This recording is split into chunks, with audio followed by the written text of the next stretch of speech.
I'll just say that ahead of time. So you interviewing us or? No, she's going to ask us questions Okay. just about the house. Yeah. So, say your name again, and how did you get connected with House of Songs? Well, my name is Turid Christensen, and I got connected with the House of Songs through an organisation in Denmark that's called DJBFA, which is the biggest association of songwriters and composers in Denmark. And they have this exchange program, I think you can almost call it, with the House of Songs here in Austin. So a lot of composers from our organisation has been invited over by the House of Songs in Austin to come and co-work for a couple of weeks and meet lots and lots of local composers and musicians and co-work with them. It's excellent. And you? Yeah, well, it's actually the same story.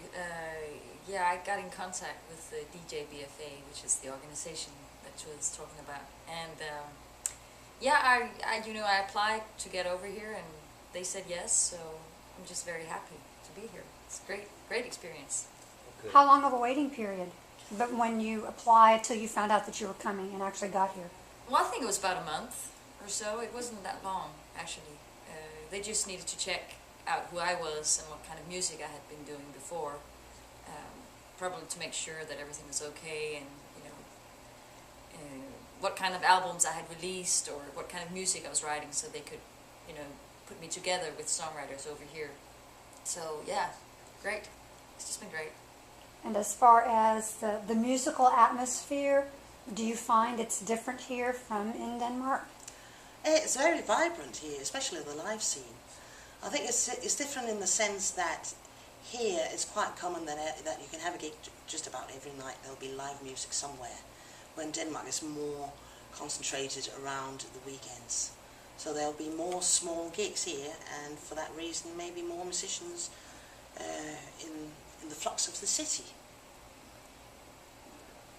And getting to you, Troy. Sure. I'm just happy to be here. Great musicians. I want to go back to the beginning with you. Sure. What is House of Song, and where did it originate, and how did you get connected? Well, House of Songs is more like an idea, like I guess how Tibet is now. It's just in your mind, and it's in all our minds. But we do have a physical place, but it's really about collaboration and taking our own circles that we have and coming near other people's circles and trying to create something a bit bigger and exploring that, because I think Austin is a really vibrant, like you said, live music town. It's famously vibrant, but it's also a bit isolated. And I think Denmark has this incredible audience scene as well, and fantastic, well-trained musicians.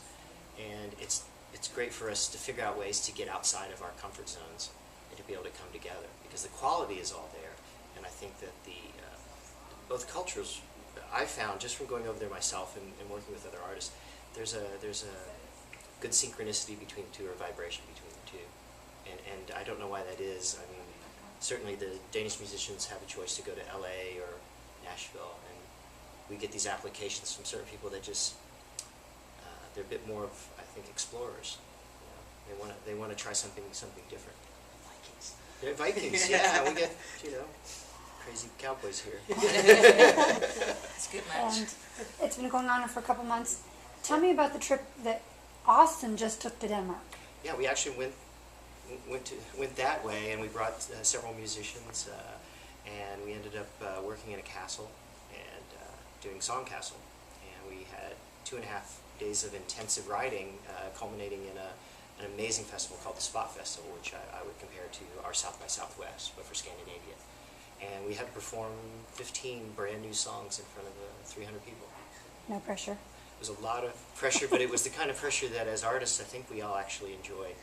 I know it's crazy, but we definitely, no one lingered trying to decide whether something worked. It was all instinct, and you had to trust the person that you were put with. And most of us had not met each other. And you mentioned that they did some filming for, is it going to be a documentary? We shot everything, and I've been watching some of it, and it's beautiful. It's absolutely stunning. Holly Bronco shot it, and she's a cinematographer from here and a director. And actually, in some of the shots, you can tell that she was hiding and getting a lot of beautiful shots. You'd see the leaves part, and two songwriters telling stories, and there would be a shot from, I'm not sure how she got on the roof of the castle, but there would be a shot and you would see musicians walking across the courtyard playing a trumpet and sharing stories, because everything had to move very quickly, and she caught it. She's a choreographer as well, so I think she caught the way everyone sort of danced together, strangely. That's great. Now, you mentioned two things. One, that there might be some students coming over. There'll be some students from the castle coming over, and those are more sort of, there's a style of schooling that's folk school, and so they're coming over with Paul Hennick, and they're getting a chance to sort of be immersed for a week. There's going to be a lot more. Usually we like to keep it at 2 artists visiting so that they get full attention, and there's going to be more like 10. So what they're going to do is really come in and just sort of pick up on the vibe and meet a lot of people quickly, but expectations for co-writing aren't as high, because I think they're just going to be coming here and freaking out, you know. So for you, what would you like to take